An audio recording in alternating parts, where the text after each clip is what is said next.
Hi, I'm Misty, and there may be two questions that could have crossed your mind before, and I just want to talk about those things and tell you a bit of a story.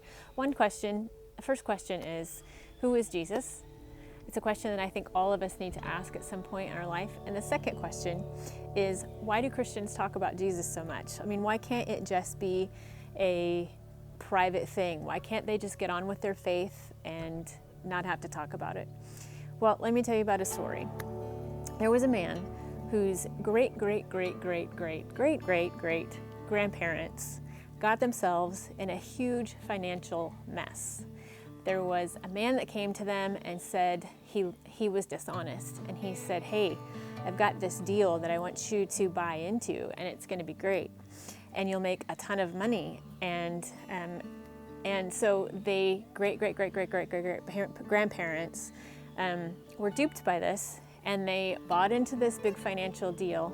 Well, they soon found out that it was all a sham, and they found themselves in a huge financial mess. Their debt was overwhelming. It affected everything in their lives. They no longer had any freedom to choose to live the way that they wanted to. It was crippling debt, and it affected not only them but their kids. And in the land that this man lived, where they were from, you inherited the debt of your parents, which isn't the way that we do it now, but in the story, that's what happened. You inherited the debt of your grandparents. So they have a son, he inherits this massive debt. Not only does he inherit that debt, but as he goes through life, he makes poor financial decisions throughout his life, which only compounds the debt. And then he dies, and it gets passed to the next son, and he inherits this massive debt. And it's just crippling. It affects everything in their life. And as the generations go on, they all dealt with it differently. So some of them just decided to say, "Oh, I have no debt." They tried to just ignore the debt and pretend that it wasn't there, but it still was there, and it still affected the freedom that they had to live the life in the best way that it could have been.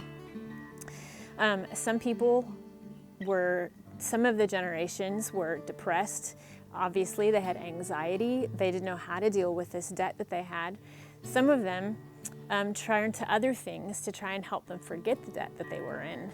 But those things that they turned to only added to their unhappiness and their sadness, and just made their burden even bigger. So this debt just rolls and rolls and rolls till it gets to the man we're talking about. So one day he gets a knock at the door, and he opens the door, and there's a man that he doesn't know.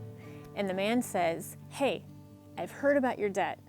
I know that it's an inherited thing, but I also know that you've made some poor choices as well. But I've heard about your debt, and I want to do something for you. I've sought you out, I found you, and what I'm here today to offer you is that I will pay your debt, the whole thing.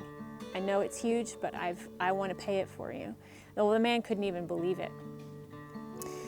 Why would anyone make such an offer? And he said, "No, I just want to pay the debt for you."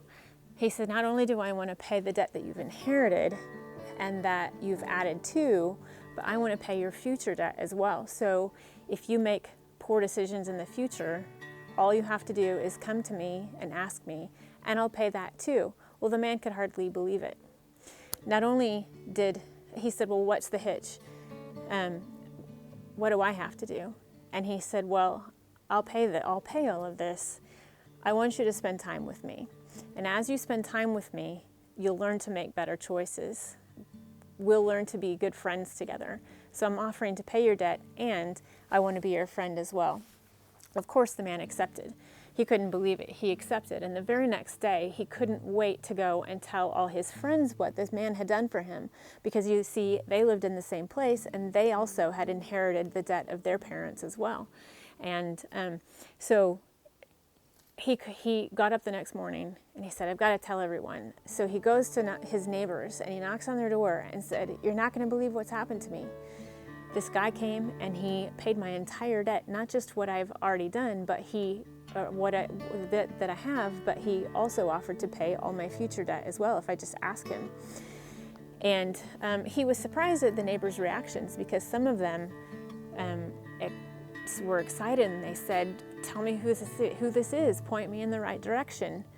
And they accepted the gift as well. But then some of his neighbors just slammed the door in his face, and they said, I don't have any debt.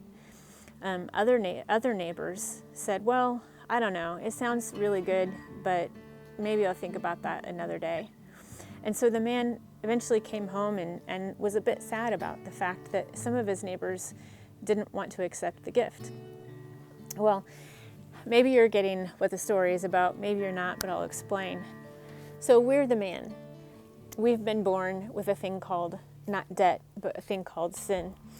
Every one of us was born with it, and every one of us deals with it. And every one of us deals with the fact that it takes away the freedom that we have to live joyful, happy, fulfilled lives. Every one of us.